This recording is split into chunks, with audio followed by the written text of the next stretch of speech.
Thanks for taking the time to click and watch this video. Today we're going to be talking about this beautiful piece of machinery right here, this straight H series Dogbox. But first, I'm going to give you a little background information on myself. A lot of you all are probably new viewers, haven't seen the page. If you have any questions about the car, me, anything else, you can search throughout my YouTube. I'm sure you can probably find an answer there. My name is Kevin Tweedy. I have a 97 Honda Prelude that makes 1100 horsepower. It's one of the top 3 fastest Preludes in the world. It's been a best of 9.3 at 165 miles an hour, which isn't like super impressive, but it has tons of potential. And this year on this set, we're planning on going ace with the car. So that's the goals. Follow along if you'd like. But that's not the purpose of this video. The purpose of this video is to talk specifically about this gear set. This is the updated set from Gatzelakis Performance Gearbox, okay, or GATZ for short. There is some history with this company, this set. I got involved with this during the start about 5 years ago. That company was GTS. You all may or may not have heard of them. But it was a father and son operation. There were some issues with the transmission. It is what it is. Father and son butted heads. They did not see eye to eye. And within, I believe, the past year, they split. The son took over all Honda dog boxes, and the father continued doing other stuff. But we are focused on what is happening today and in the future. So, Gatzelakis Performance Gearbox, or GATZ, is where we're at now. This set, designed from the original GTS set. All of the updates with this new set is material change, tooth profile, shop peening, polishing, super consistent heat treating and Rockwell testing for quality control purposes. The son is very open to criticism. While shooting some of the videos that I've already pre-shot, we went back and forth and we talked about a few things, and we've already are planning on making upgrades and changes to what you see in front of me right now, which is awesome. What other company do you know that can take your criticism like that and be like, oh, okay, I see, you know, somewhere where you can improve, let's do that. Oh yeah, let's go for it, for sure. You know, we're he's investing a lot, and you know, I've been with this Dogbox for a long time, and I feel pretty invested in it, and I've had a lot of success on it, and I've had some not success, but I'm here to test the new stuff and to give you all a review of it, to show you how hard I push it in the car, and to see what we can do with it and how far we can take it. There's they also offer a very, very similar kit to this, which is a B series front wheel drive. The counter shaft is a little different, the main shaft is slightly different, but first gear, second gear, third, fourth, the sliders and hubs, all the same. So these are interchangeable. So parts availability for replacement parts should be easily accessible. All right, so I'm going to talk about what you need specifically for the H real quick. Obviously an H series case. The shift forks have to come out of an H series trans. So a 4th gen Prelude VTEC or a 5th gen Prelude. Those all came with H. I think it's the M2Y4 and the M2S4, if I'm correct on that. Don't quote me. I'll look into that a little bit. But pad thickness for 1-2 shift fork is 6.25 millimeters. Pad thickness for 3-4 is 7.5 millimeters. So that's what you have to look for when selecting your case and your forks for this transmission. The oil that is going to be recommended for this is the Motel 75 140 weight. This is pretty much the industry standard, what everyone is running on their Dogbox transmissions. This is what the company recommends. This is what you need to be putting in your car. There are other gear oils out there that work well. Run what you like, but this is the recommended. Grab you real quick and I'll show you a couple things on this transmission. You can see the finish of everything. Everything looks really, really good. Super happy with how everything turned out and very excited to get in the car and test.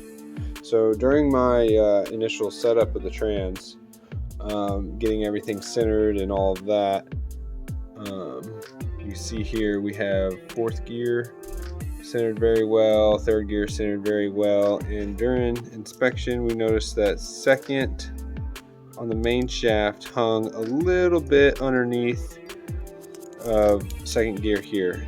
And to clear this up, I've already talked to the owner and we're going to remove 1 mil off the bottom of the main shaft, so anything in the future is going to have that revision made. As you can see, the main shaft 2nd gear right here is much wider footprint than 2nd gear on the counter, so removing this will not, there's no sacrifice there, right? And then right here we have another rendition. We're going to remove some of this gear for reverse, so we're going to take 2 mil off here and add 2 millimeter to here to help the gear mesh of 1st gear. So we're going to make this way taller so 1st can handle a lot more load. Now I have an old shaft right here, and you can see where the reverse idler ran when the vehicle was in reverse, right? So all of this that I measured it earlier, it's about 4 millimeters that we can pretty much get rid of just to increase the height of this. This is one of my old input shafts. As you can see, it's pretty worn, but I will say that this took a lot of tire shake, a lot of tire shake, and I'm extremely surprised that it held together. One thing with these front wheel drive cars, guys, if you start to shake the tire, you will start breaking parts. So I've got measures in place in the tune and the slipper to counteract that in the future, and that's going to be number 1 priority, is to keep the tire under control. All right, I'm gonna say that again. Limit tire shake. Parts will fail if you do not keep that under control. Let's talk about the ratios real quick. These ratios are what they came up with. These are closest to what we can get with a good tooth pattern. So there's less compromise somewhere else. You know what I'm saying? So like if this was a different ratio or a different tooth count, it would require a different cut on the gear, which would make it not as strong. So these ratios yield very strong load handling capability. 1st gear, we have 2.6. 2nd gear, 1.57. 3rd is 1.16. 4th, they're going to offer a shorter and a longer, depending on your application. And for your final drive, you're going to have a 4.36. or a much shorter 4.6-ish. This one is still being redesigned. This is the old designed 4.6 that I'm going to be running in my car. I'm not worried about it one bit. I haven't had any issues with any finals over the years. But yeah, they are looking into redesigning this to change the angle of this so that when you mesh with the pinion, there's 2 gears contacting at once, and it should take a whole lot more load.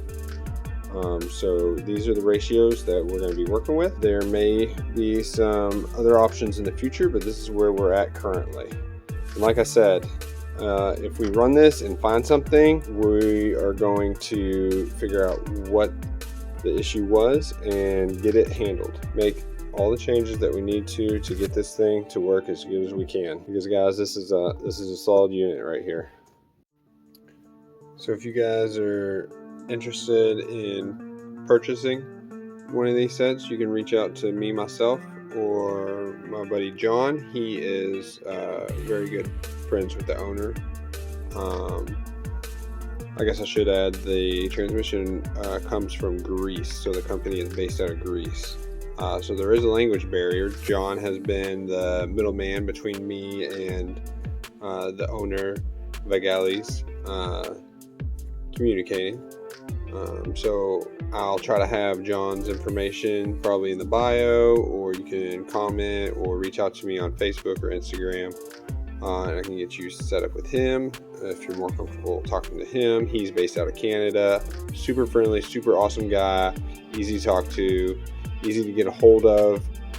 He may be more available than I am. My work is crazy all the time, so I always got stuff going on. It's hard for me to get all answered questions and emails or whatever answered, but I do my best. So just wanted to throw that out there. If you guys have any questions once you have a kit in hand that this video can't explain, you are more than welcome to reach out to me or John on any of our social media outposts. Alright, and with all that said, we're going to jump to my work and start getting into the technical part of setting up this transmission. This is going to be a pretty long video, so stick it out. There's a lot of good information in here. We're going to talk about how to set up main shaft thrust, differential preload, how to adjust the clip height of the countershaft to see how far up into the case it needs to move so that the bottom of the countershaft's not sitting in the bearing. We're going to talk about how to grind down shims to help spacing of the gears, how that also affects how centered the slider is in between the 2 gears, and then everything you do, every change you make is going to affect something else. So like if you're trying to do all this without your main shaft thrust all the way set up, well, you don't know if you're really true because you're not going to be riding where you are. So you kind of need to have your main shaft thrust pretty close, or like know that it needs to be this much tighter, which will move this much so that it still lines up and all that. It's a lot to think about. You got to think steps ahead of what you're doing and why you're doing it. So in the video, we're going to start with the countershaft. I think that's probably the easiest thing to start with. Making sure that it's not sitting in the bottom of the case. We can center the 1-2 shift fork pretty easily, and then we'll throw the main shaft in there, see what our thrust is, or throw it in there with whatever shim you have, and see how the alignment is on everything, see how the 3/4 slider is sitting, how centered it is, and then from there we can add custom shims here to add some thickness. If you don't have a bunch of shims, you can use a shim here to get your thrust where you need it. Another thing I do need to mention is that I don't have one here with me, but the reverse idler will need attention. The factory Prelude reverse idler H series reverse idler will need some attention. It requires either it being chucked up into a lathe and machined down slightly, or just taking a grinder to it and taking your time with it and clearancing it for second gear. You can see on this old shaft right here, all these nicks are from this shaft hitting the reverse idler. So that's something that has to be looked at as well and should not be overlooked in any dog box you're setting up. So thanks for sticking around, watching the video. Appreciate you guys. Look forward to getting this thing all set up and put together and shoved in the car so we can go make some hits. It's been way too long. All right, we're gonna start with the counter shaft, getting everything installed on it. Bring this over here. The first piece that goes on is this 2mm shim that is supplied with the transmission. This is not an OEM part. So this goes on first. And then this is our number 1 distance collar. This collar is a different size than the one for second gear. This one is 27mm. Okay, 27mm for first gear. Now you need to make sure you index your oil hole with the oil hole on your shaft when you install this. Okay, leave that lined up right there.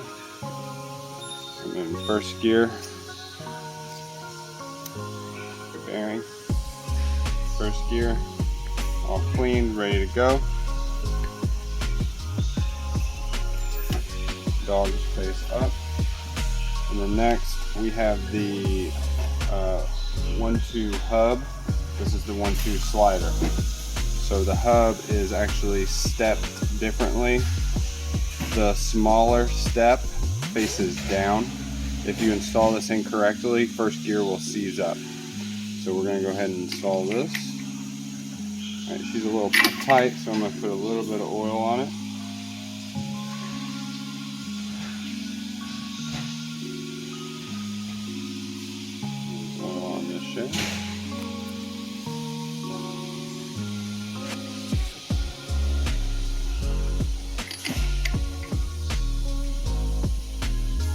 As far as you can.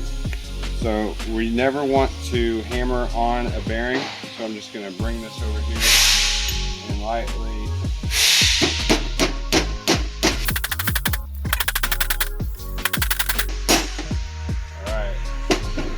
different noise there, so she should be bottomed out.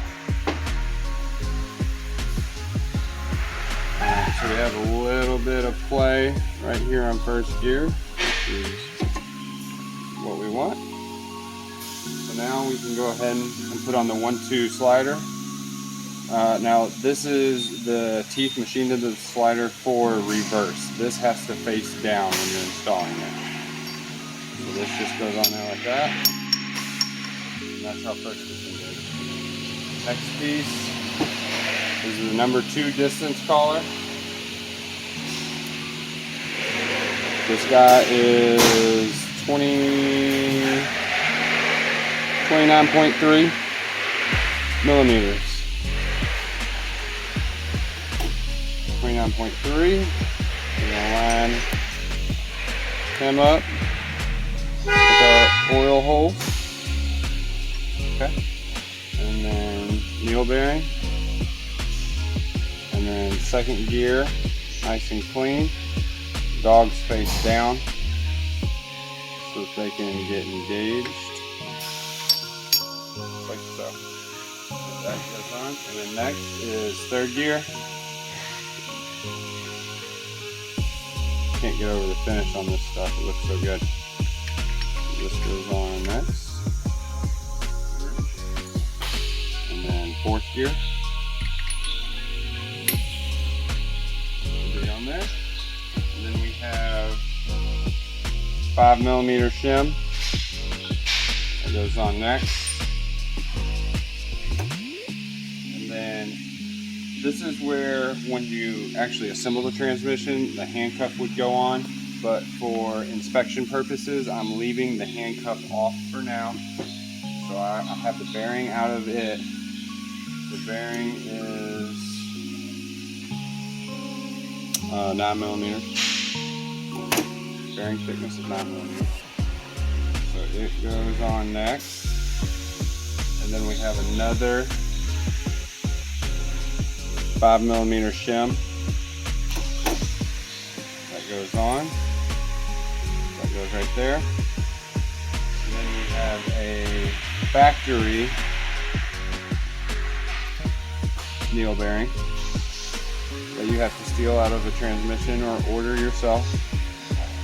And that goes on. And then your upper bearing, that this is what clips into the end of your case. So this goes on. And then we have our washer, our factory washer, and our factory nut. So that is the counter shaft all installed. I'm going to put a little bit of torque on this. Alright, that's just a little bit of torque on that. So we can inspect it. And then before we close the case up, this will be taken back off and we'll install Loctite and fold over this, because I've had these come loose and you do not want that to happen. That's a bad day. Alright guys, now we're going to put together the main shaft. First thing we need to start with is this factory supplied 1 millimeter shim that goes on the bottom of the main shaft. The next thing that we're going to put on is this spring washer. As you can see, this has got a little concave to it, and this is convex. So the convex side faces down. It's going to ride right here on your input shaft bearing, and the concave side is going to face up.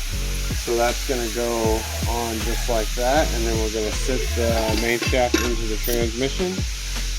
Next thing we got going on, so first and second are made onto the main shaft. Third gear would be next. We're sitting at 27.4 mil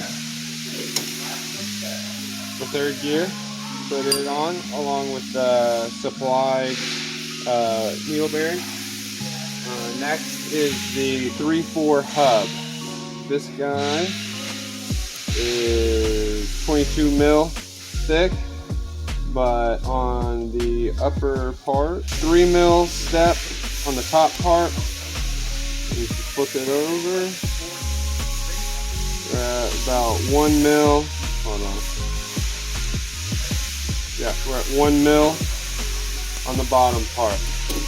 So now this, like, first 1/2 hub is stepped and it's directional. Okay, so if you put this on upside down, third will seize up. So the shorter step goes down. Okay, and then put this down and put force on this. Third should still spin.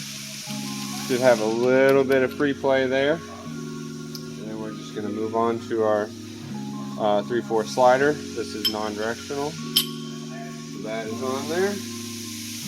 Next we have fourth gear.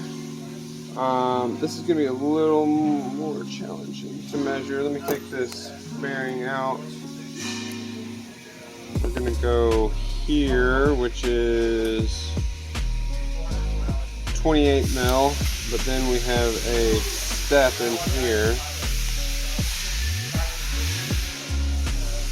which is 2.5 mil, 25.5, I believe, something like that. Correct me if I'm wrong. Anyways, dogs are going to face down for this guy. You can see we got this open space. We got the distance collar for fourth gear right here. We're sitting at 30.5 millimeters for that guy. And then this just slides over top of that. And then you want to make sure that pushing down with pressure, that fourth is able to spin. You have a little bit of play. That's good to go. Next is our supplied 4 millimeter thick shim. That goes on like so. Next would be the handcuff, but for inspection purposes, I'm going to go ahead and take the same bearing. I've got a couple of these. Take the same bearing and put it in place just for initial setup. And this guy is 13 mil thick. Alright, so we're going to slide that guy on there. And then next is the, I guess you would say the collar. This guy basically keeps the 5th reverse shift fork from like spinning around inside the case. So it just isolates it, and it's used as a shim to replace 5th gear. This guy is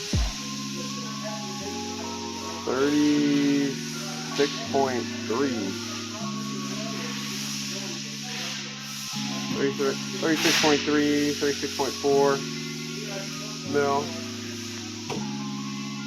And then this guy goes on this direction. And then the last thing will be, depending on your case, some of them like to hang out in the end of the housing and get stuck in there. Some others slide on and off easy. Will be your factory bearing. You should be able to buy this new from Honda, 20 millimeter. And then if you look at this, it's got a recessed or a nice little edge on here, chamfer, I assume. So that would be facing up so that it would slide into the case easier. And then that's all of your main shaft installed.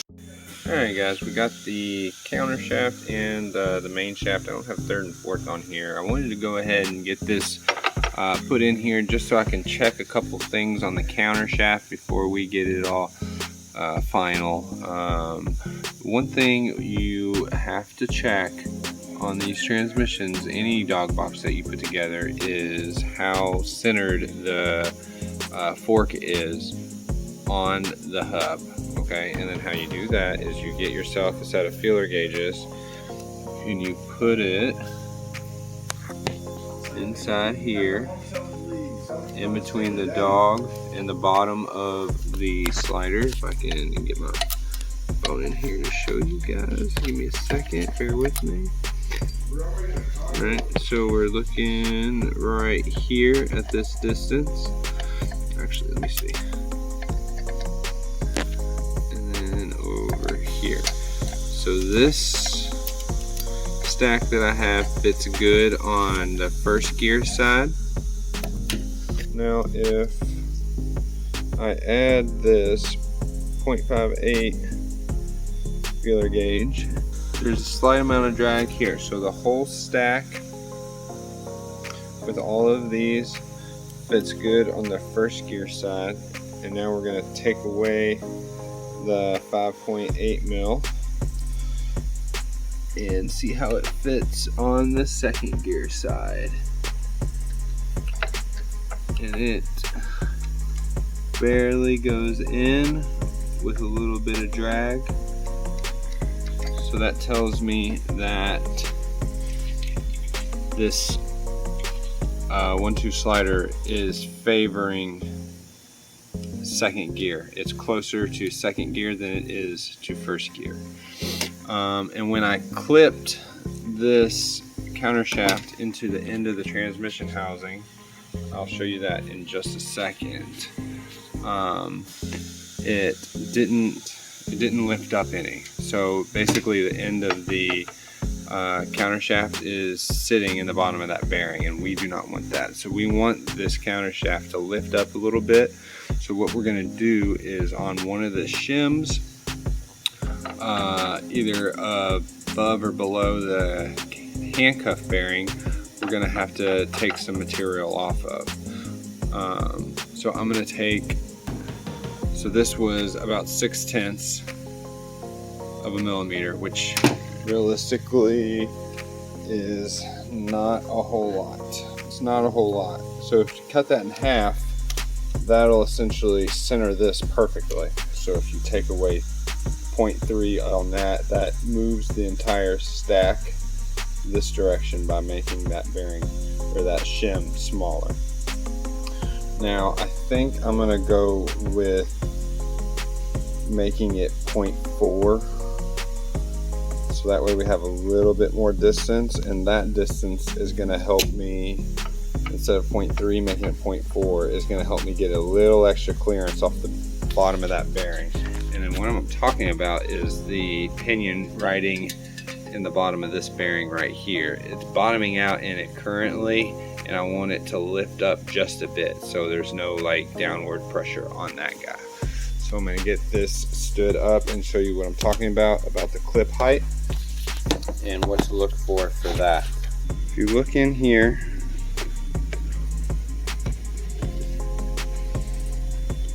the snap ring is engaged on this upper bearing, okay? So now I'm going to move this phone right here. And I want you guys to watch first gear, right? I'm gonna release this bearing and this stack of gears should fall. You can see that? That's me releasing and hitting the bearing. I don't like how close that is riding to the bottom of the bearing, so that's why I'm wanting to lift the whole stack and make the clip height a little bit taller, which in turn will help me center the 1-2 slider and make this transmission absolutely perfect where it needs to be. So to do that, I'm just gonna take one of those shims out from up above the whole stack and get it a little smaller. I believe I have one of my old ones right here that is the size that I want. Okay, so that's 4.7 instead of 5. So if I take a little bit more material off of this, that'll get me exactly where I want to be. So I'm gonna work on getting this smoothed down just a little bit to make this exactly what I need it to be. Another thing that we will be looking for, aside from how centered the slider is on the first and second, we will be looking at if all of the gears fully engage. That is extremely important. Have to make sure that all of the gears are fully engaged. I previously found a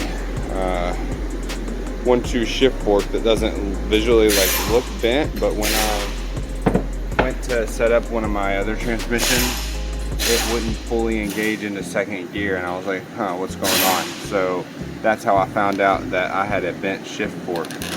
So I just wanted to mention that before we pull this all apart. Over here, I want to talk about this real quick as well.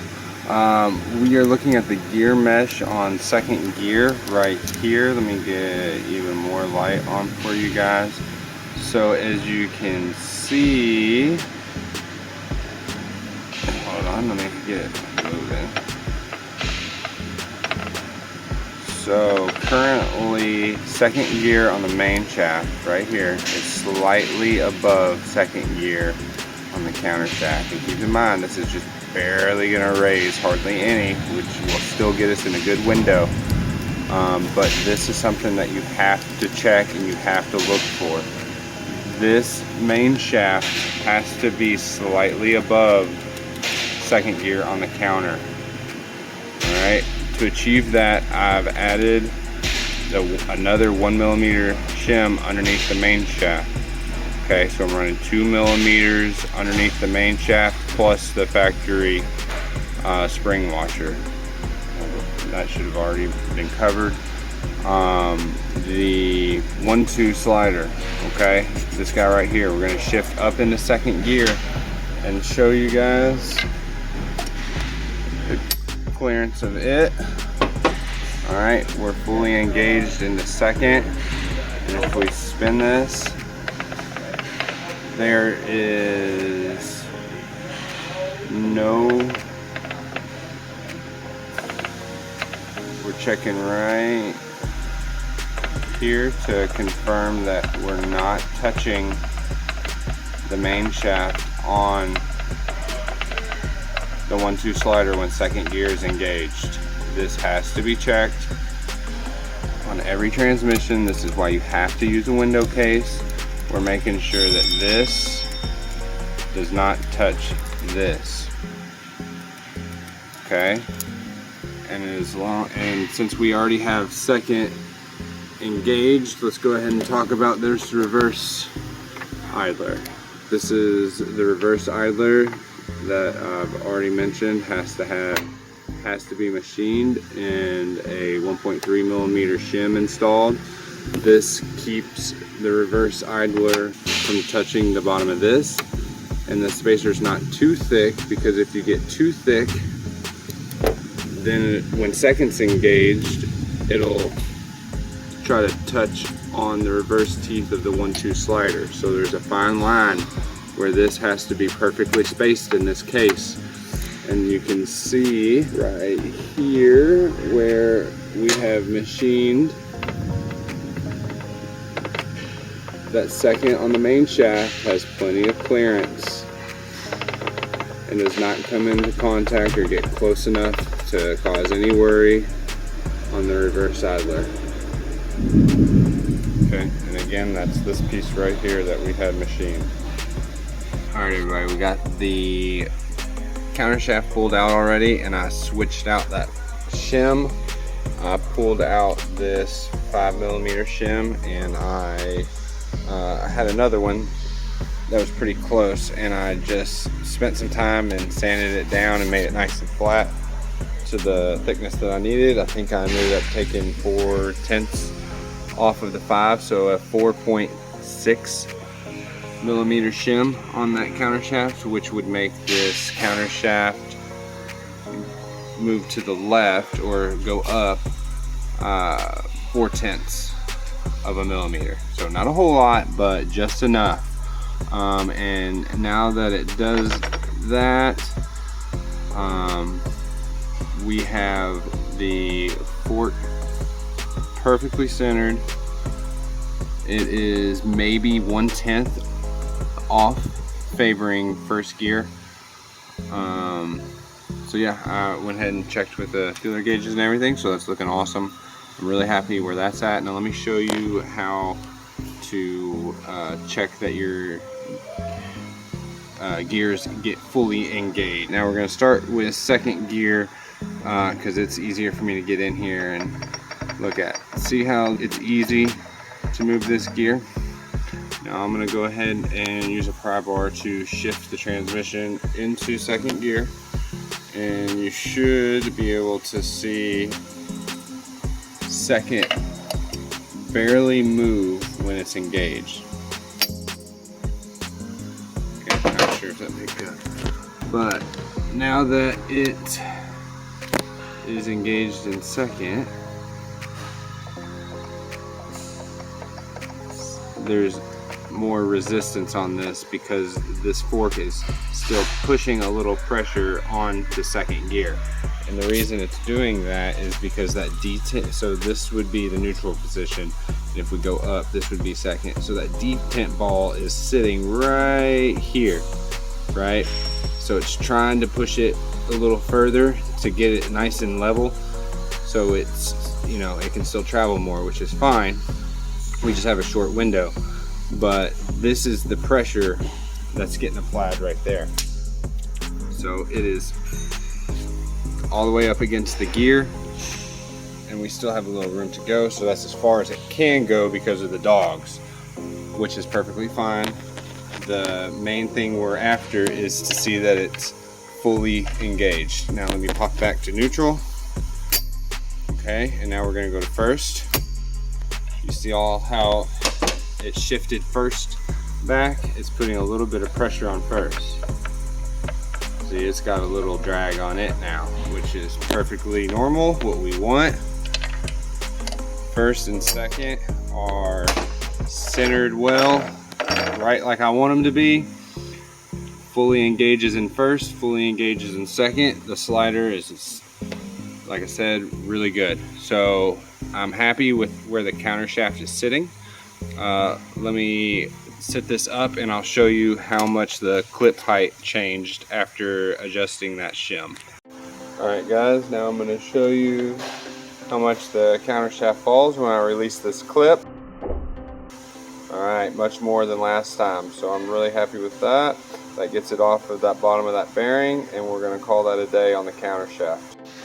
Alright, with it clipped up in the transmission, I put my feeler gauges underneath it here to measure the distance, and then I release the clip and I put the feeler gauge back under. I subtracted the two and I got a clip height of 1 millimeter. So when it clips into the case, the counter shaft raises 1 millimeter off of the bottom of the bearing. That is the minimum of what you want to run. I think that's a good safe area for it to run, and that's what we're going to shoot for. A minimum of, I'd say, 0.8 to 1 millimeter. And on the factory bell housing, you're going to have a lot bigger window, because on the billet bell housing, like I said earlier, this bearing is raised up slightly. So just keep that in mind. Alright, we're going to run through how to set up the main shaft thrust real quick. There's almost two different ways, but a shortcut way to do this, but I'm just going to show you the way that Honda recommends doing it. I'll read over this with you guys, explain what I'm going to do, and then I'll go into video and me actually doing it. So what you need, the first thing you need is the housing that you're going to run, and there's a oil guide plate and a snap ring in the bottom of that case. These are what the snap rings are. I've got a bunch of them here, all measured out in millimeters. So essentially we want to measure the distance with our shaft to the top of the case, and we're going to use a little feeler gauge to do that. But you don't want any shim in the bottom of the case when you're doing this. And then we're going to put a straight edge here. We're going to measure the distance from the mating surface of this case to this bearing, record our measurement, do a little bit of math, and that'll get us a range of where we want to be thickness wise for that shim. And then we're going to throw the main shaft in there, close the case with a couple bolts, and we're going to pull on the main shaft with the dial indicator. Okay, pretty straightforward, just follow along. You can stop and screenshot any of this at any time. So like I said, first thing, remove the shim and the oil guide plate. They show you having all the gears off. You can have the gears on there, it's not a big deal. We do measure this with the 1 millimeter shim, not the spring washer. So I'm going to go ahead and take this spring washer off. So that's out of the way. So we do that. We're going to measure the distance between the end of the housing and right here. So right here is this little distance that we're going to measure, and we're going to use a set of feeler gauges to measure that distance. Alright, so let's see, and then after that we're gonna, this is the clutch housing or the bell housing, then we're going to do the same thing right here, and then we'll add our two measurements together and subtract by 0.93, which is their number, and that should give you the thickness of a shim that you need to go after. And then once you install all that, it's saying install your shim. Make sure everything's clean. Put your spring washer back in. You can see the orientation of how that spring washer is supposed to be installed. Don't have to put any sealant. We're going to tap the main shaft in with a little plastic hammer. And then what I have to pull on the shaft is this fancy little guy that Translab sells. You can just get on their website, translab.com, and get this guy. He's going to bolt to the splines right here. You don't want to get it super tight. And then I'm just going to use this block of aluminum and put behind there and run this down on this bolt. I'll show you guys that in a little bit. So, all right, I'm gonna get this stuck into the end of the housing and we can start measuring. All right, guys, we're gonna take this whole assembly. Like I said, we're gonna put it in the end of the transmission housing. So I got some oil on this bearing so that it hopefully comes in and out real easy. And you just gotta hold this real good and find a good way to get this put all the way in here.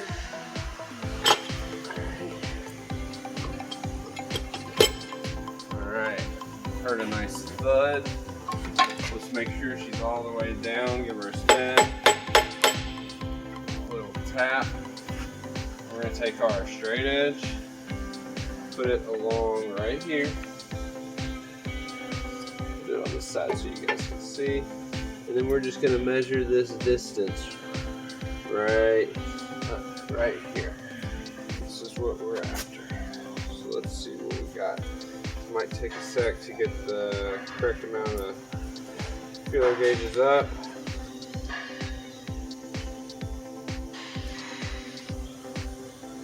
I think that's about it right there. That might be a little too thick. Let me see where we're at. So right now we're at 2 millimeters. Let me see what the one underneath of that is. Should be that.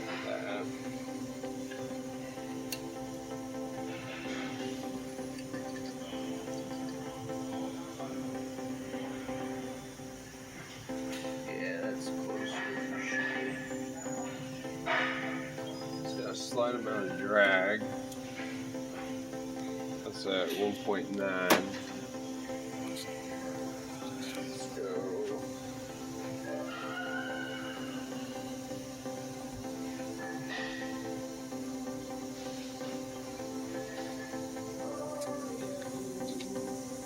I think that's about it right there, honestly.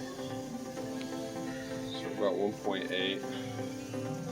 So we're going to record that measurement, 1.85. We'll split the difference and say that's where we're at. So let's go back to this front page. And we'll say 1.85 millimeter. Now we're going to jump up here to the clutch housing and measure the distance from the bearing to the top of the feeler gauges.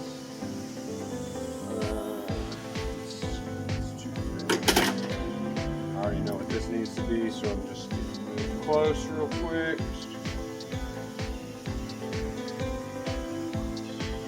No drag, so that's too loose.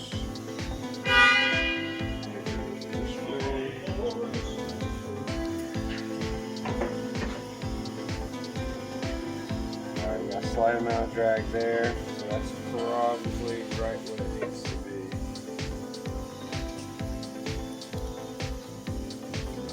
.93. I got .94 written down here. Also, sometimes I'll go ahead and write on the inside of this case. So this was 1.85, so that I have them there. Now the math that we do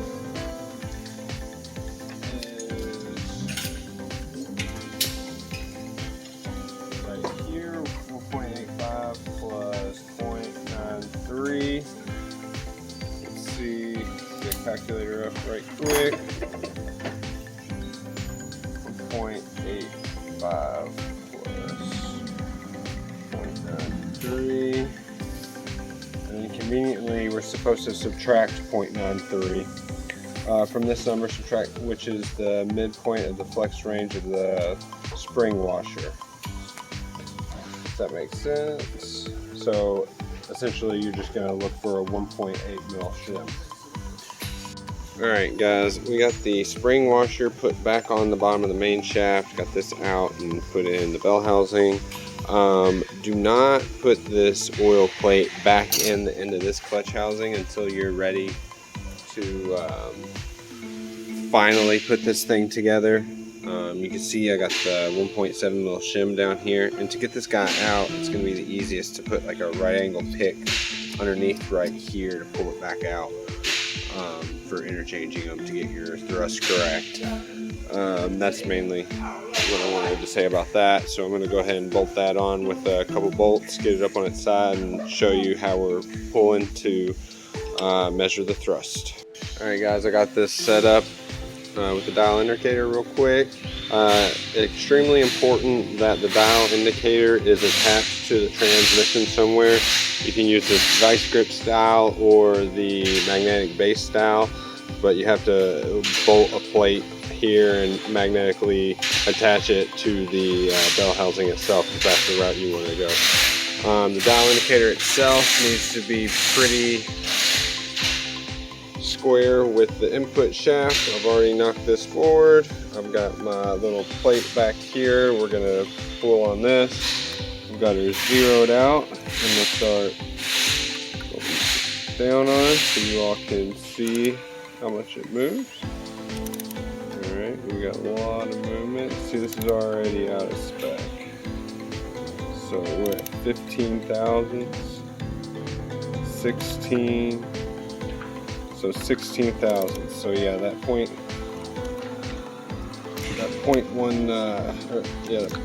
1.7 mil shim is way too loose.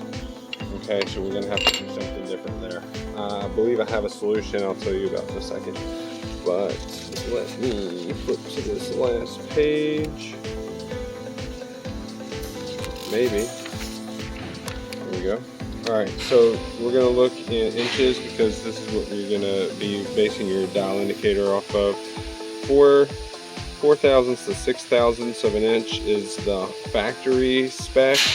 We'll let you get away with 4 to 8. It's probably a safe range. I've heard 10, but let's stick with having everything nice and tidy. 4 to 8 thousandths. So we're out of spec here. So we're gonna switch some stuff around and I'll show you what we're gonna do to get it closer to spec. Alright guys, I think I got a solution for my specific issue. Let me disassemble this just a little bit. Take this bearing off.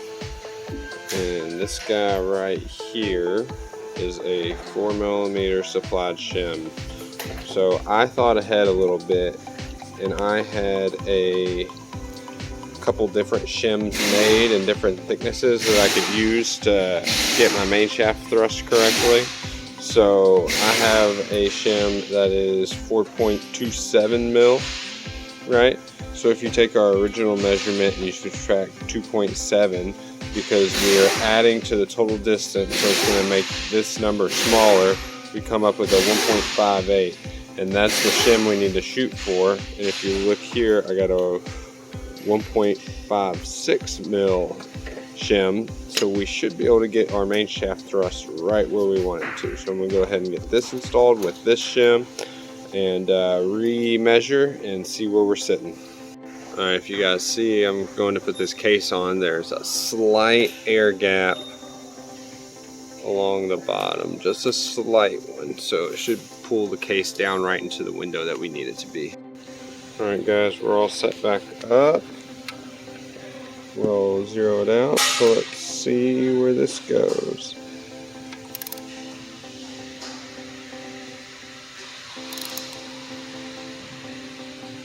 Alright, that's about probably 9.5, so that is a little too loose. So I'm going to switch to probably this 1.64 shim and see what that does for me, because we're just a little too loose still. Alright guys, we got that slightly thicker shim in there. Let's go ahead and give this, oh come on, let's get this to zero out for one.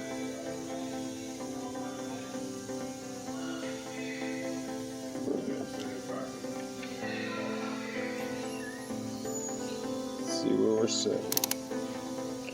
Big money, big money, big money. We're bottoming out right there at 8. I think. Yeah, it's tight.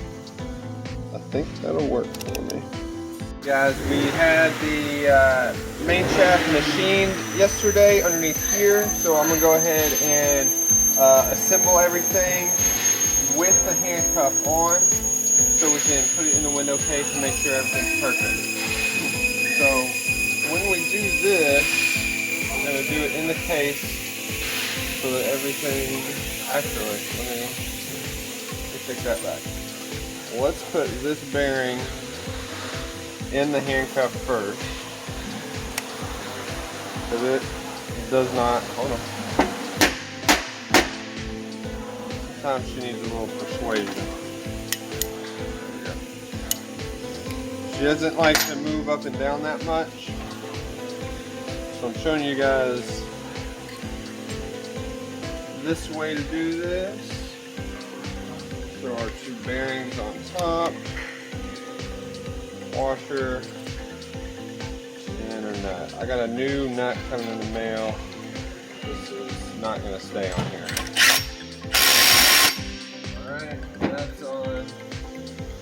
I'll wait to put this piece on, but first things first, I want to show you guys something. When you put this together in the case, or not clamped down, it's not going to ride where you cinch this where you think it is, right? Because this goes up, this goes down. So we need to think about that before we put this in the case. Actually, itself rides pretty good. So what you want to make sure of is that your alignment of your 3rd and 4th, try to take a mental note with it when it's in the case without the handcuff on. Try to get these to ride as best as you can. If you need to, try to like pry up and get this to settle where it is really going to ride in the case. That's real important, because once we sit this in here and close the case, try to pull this up and push this down, and it'll put like a side load on this bearing, and eventually it should ride where it's supposed to and get itself down in there, but I just want you guys to be aware of that. But you may have to try to finesse and play with that to get everything to ride correctly. So I'm gonna go ahead and get the case put on, get it up on its side so we can see everything. And then we'll be back at you for that. Alright, we got the case all together. Everything is looking super money. You can see right here where we whittled away at the main shaft. The mesh on 2nd gear is now perfect. It rides slightly, kind of hard to pick up on camera, rides slightly above the counter shaft, right where we want it to be. This is the mesh you all will notice when you receive your new parts. This should be machined all the way down. You won't even be able to tell, so that will be revised for you guys, as well as another 2 millimeters on the top of 1st. So the mesh of 1st will be improved for you all, which is super awesome. Really excited about that. 3rd, 4th centered very well, looks great. 1-2 slider centered very well, looks great. The reverse idler, we talked about all the work that needs done to it. The shim that me and the owner discussed, we're going to do a 1.5 mil shim, not a 1.3. So you all should be getting a 1.5 mil shim with your gear sets to go on top of your slider. And just to reiterate, I believe it's about 2 millimeters you gotta take off, 1 or 2 millimeters you gotta take off right here.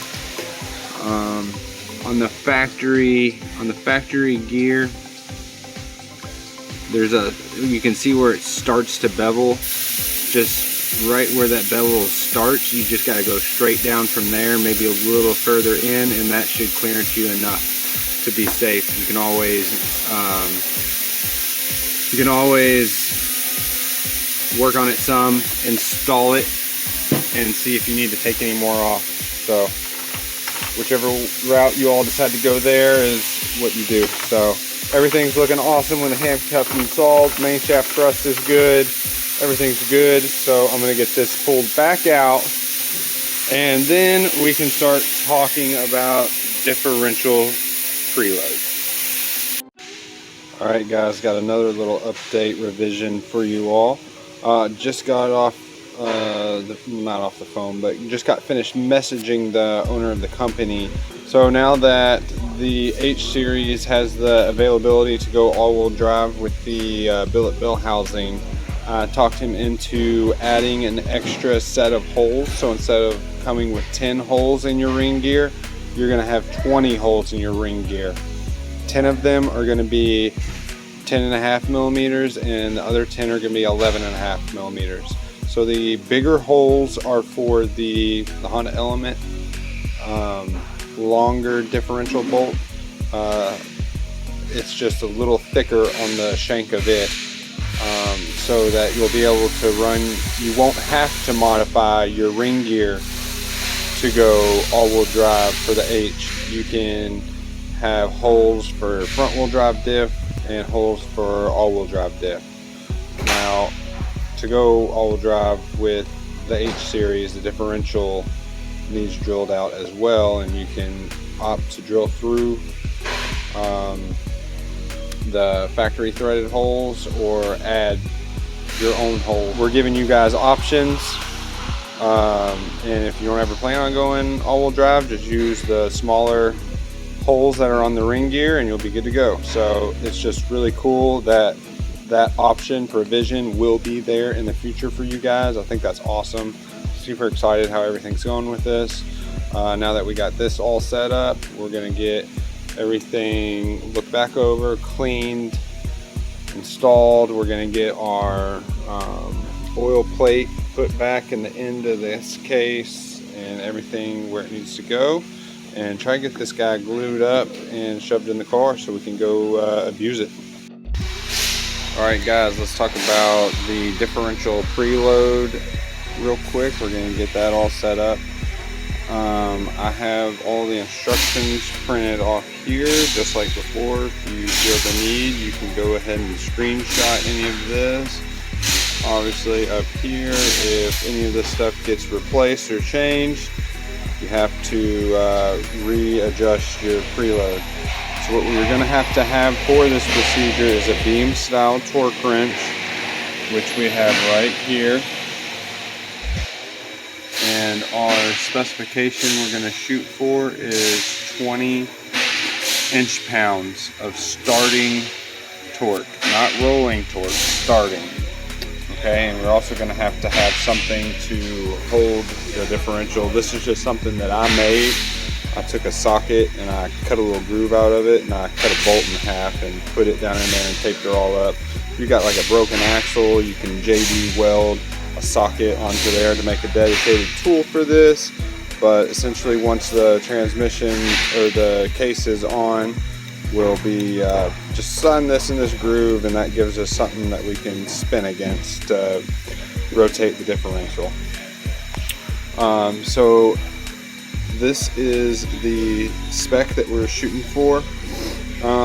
With the amount of torque and RPM that these specific transmissions are going to see, let's try to shoot for between like 18 and 24 inch-pounds of torque. So the higher the number, the more force it's going to take to roll it, so the tighter it's going to be. We don't want it super loose and putting a side load, because these are tapered roller bearings. Okay, this is why we have to adjust this, because it's taper roller bearings. All right, so we're going to set all this up, take a measurement, I believe I've already set this up, so we might be pretty close. It's going to be a good refresher for me. But if you were off, there is this section right here that says increasing to the next number, and if you look at these, it's increments of 3/100ths of a millimeter. So 3/100ths of a millimeter adds about 3 inch-pounds of torque to your measurement. So that can get you in a close window of like the thickness that you have. Obviously, you're going to start with probably the one and only shim you all have, and then from there you can try to order some of these off of Honda's website. Most of these are discontinued. If there's some thicker shims available, maybe you can order some thick ones and have somebody surface grind them to the correct size you need. I've had a couple of these made by some people in a bunch of different sizes, and then I've pulled tons out of transmissions that I've gone through over the years. I've broken a lot of factory transmissions, so that's why I have so much stuff. But what we're going to start with is putting your shim in the tail housing section. We got brand new bearings. That's why I redid all this. We got brand new, well, this is upside down, but got brand new bearings. We're gonna oil this up, just a little bit of oil on this because this goes in that end of the clutch housing. And we're gonna put a little bit of oil on the outside of this race so that it slides in and out of the case easy to get that shim in and out for adjusting the preload and making sure it's good. So we're gonna get that put in there. Try to knock it in.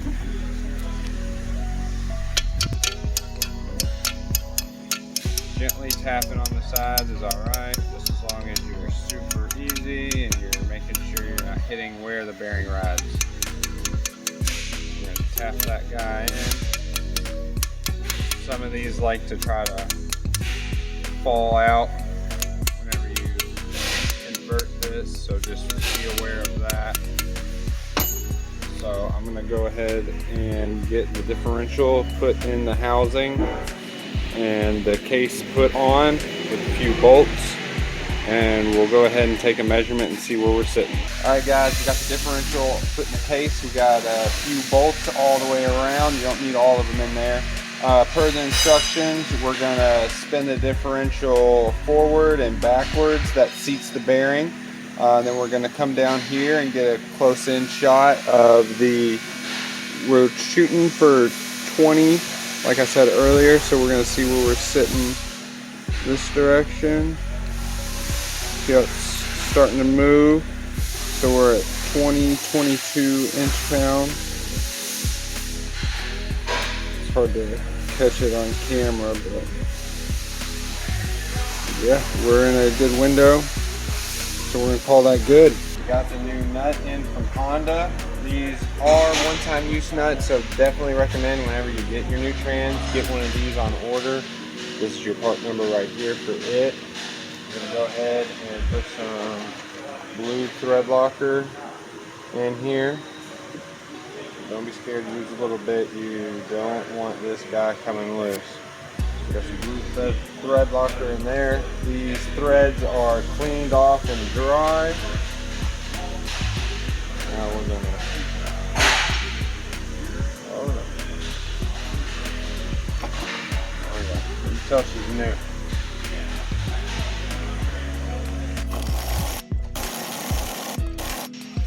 All right, that's not coming off there. Click, by the way, torque spec on that is 94 foot-pounds from Honda. We got some serious stuff going on here, so a little extra is not going to hurt. One last thing I'm going to do for this nut is see this little notch on top of the counter shaft. This is for staking this over, laying this over. So I'm going to go ahead and pull this out. I'll show you guys how to do that. I know it sounds a little violent, but she'll hold it. She's good. All right. Now we want to try to get our shaft even. I'll show you the best way to get all this installed. Put your 1-2 on first, 3-4. Get them all centered. Grab this all together. We already have our spring washer indexed correctly and our 1mm shim on our input shaft bearing. Set the input shaft in there first. We're going to support it with your left hand. Spin the counter shaft while getting all these forks to line up in their respectable holes.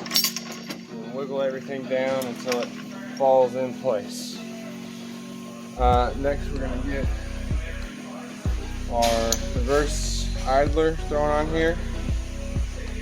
We're going to put our 1.5mm shim on top. Around on this side, so right now we're going to probably have to shift up into fourth to clear this slider, and then that'll drop down into place. Then your reverse mech just rides right here, hooks into your shift fork right there. 2 10mm bolts. Those started by hand.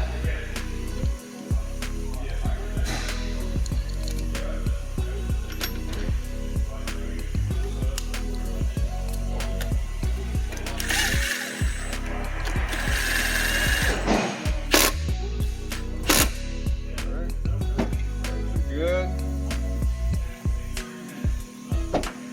Now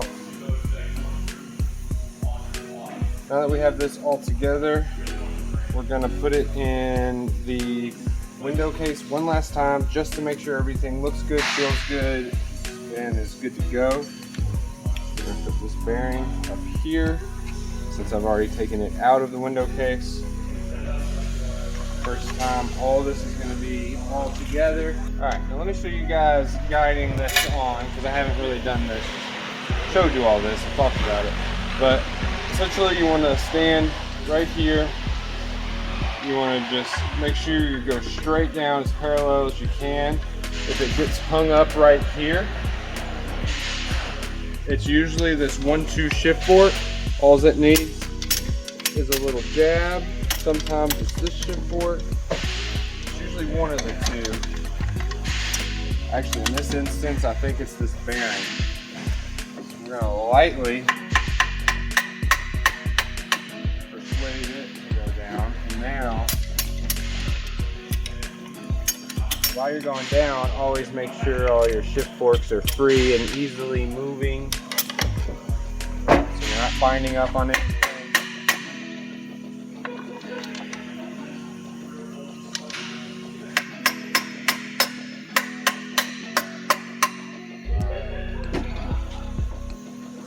Now we need to get our snap ring open. Tap on it very lightly. You can see it went the rest of the way down. Throw a couple bolts in her.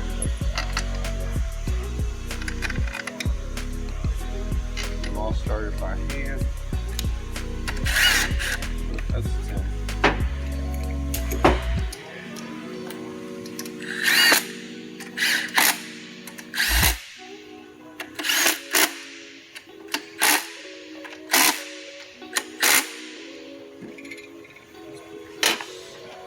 Long 14 here. 14 in there. And then right now we're going to go ahead and install the detent balls. Haven't really talked about these yet. I'm sure I should have earlier.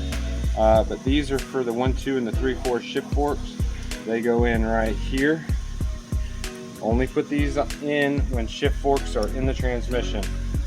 These are the Speed Factory HD detent springs. These are pretty much a must. Buy these. They're not that expensive.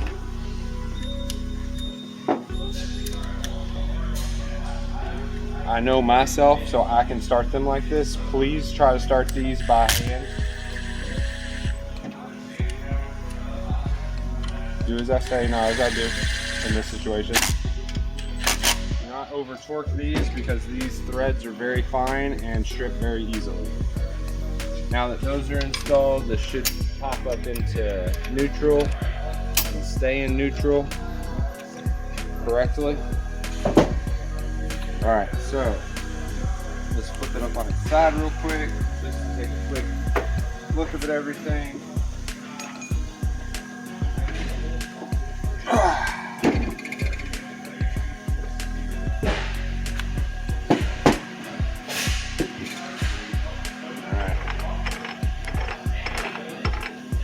See, we are clear with our reverse. Everything's looking perfect there. I can go ahead and shift it into reverse.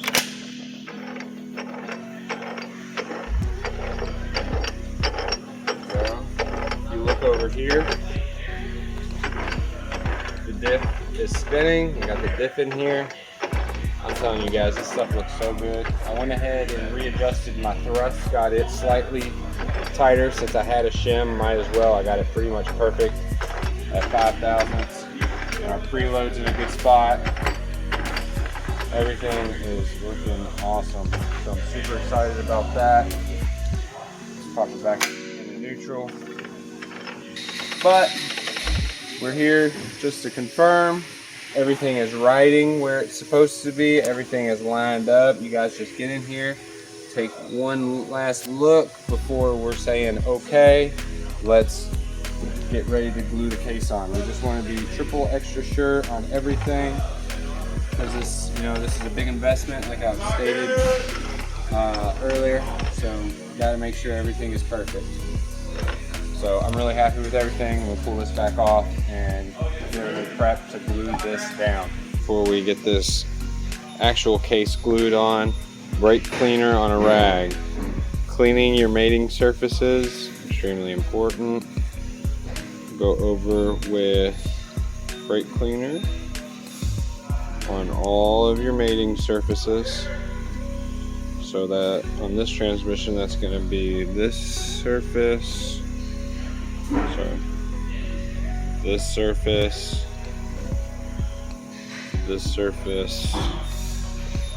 and then the surface on the bottom of this guy. Okay, go over all that. You see all that comes off?